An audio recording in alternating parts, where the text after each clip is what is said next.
Hey guys, Hutch here. Welcome back to another Jeep video. So in the last video you saw that I did all of the suspension and I replaced this entire rear end. This is a used one, so I'm going to go ahead and pull off that back diff plate and I'm going to replace the diff fluid in the rear just to be on the safe side. So with the Liberties, and maybe other Jeeps are like this or other vehicles models, I really don't know, but on this particular one you do not have a drain valve, so you have to pull off the entire plate. You have to take off the old seal and then you have to put on a new seal, and then you can fill it with the fresh fluid. So it's a whole process. I just took the time and just did it right, made sure that the fluid was in there and made sure it was a good level so that I did not run into the same problem that I had on my other rear diff.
So this video is going to focus on the front suspension and the front brakes. And in these few clips, I went ahead and took apart the front brakes. So I took off the caliper, took off the caliper bracket, and sanded them, painted them, and just got everything prepped to replace the strut, the lower control arm, take off the clevis fork, sanded that, painted it, sanded the upper control arm, painted that, and then also sanded and painted the inner fender wells.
So to get the lift kit extension to fit on the struts, the instructions tell you to grind off the little ridges that are on the bottom of the struts that fit into the clevis fork. So I just wanted to show a little short clip of me doing that.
So guys, I finally got the lift kit on the back or on the front, and it's just a spacer. The strut fits into the spacer and then it attaches to this clevis.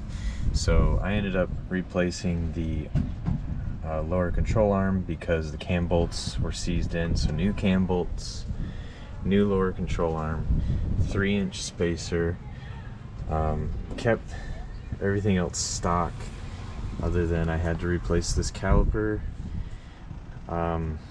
new brakes. When I'm driving, and I'll try to get this so that you can hear it, but there's a lot of clunking going on, and I believe it's this right here where it's just hitting the sidewall. So I don't know if eventually I have to grind this back or cut it back, or if I can even do that because it is really close to this piece right here. But why it took me so long, the issues I had was when I fit this in, it's very hard to get this assembly, once you get the spacer on, to fit in here.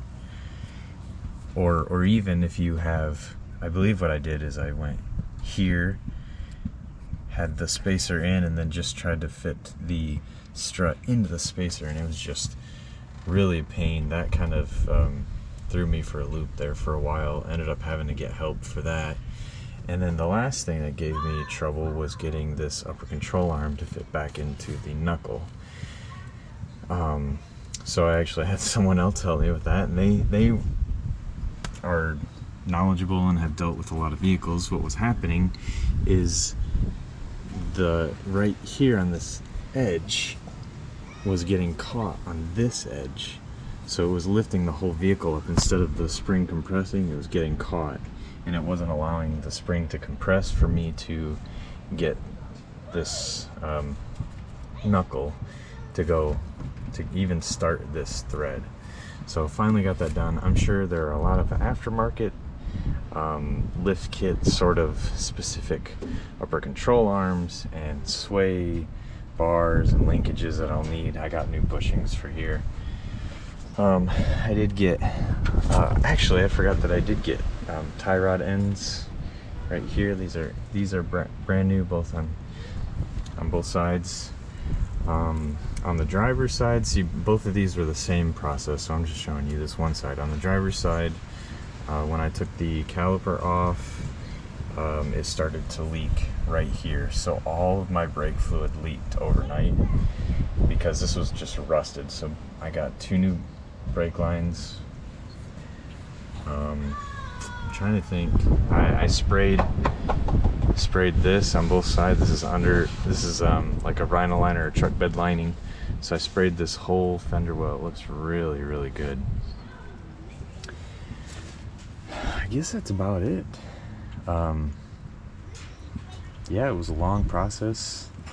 Have a lot of people to thank for their help and for their generosity, and my brother-in-law for letting this stay at his shop for a while I tried to figure it out.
So the last few clips were just of how the vehicle drives after the suspension has been installed, and then the last clip you saw, the Jeep kind of rides like a boat right now, to be honest. It has some serious toe, or however, I don't know exactly, but the tops of the wheels, the front wheels, point inward. So before anybody gets after me and yells at me, yes, I need an alignment.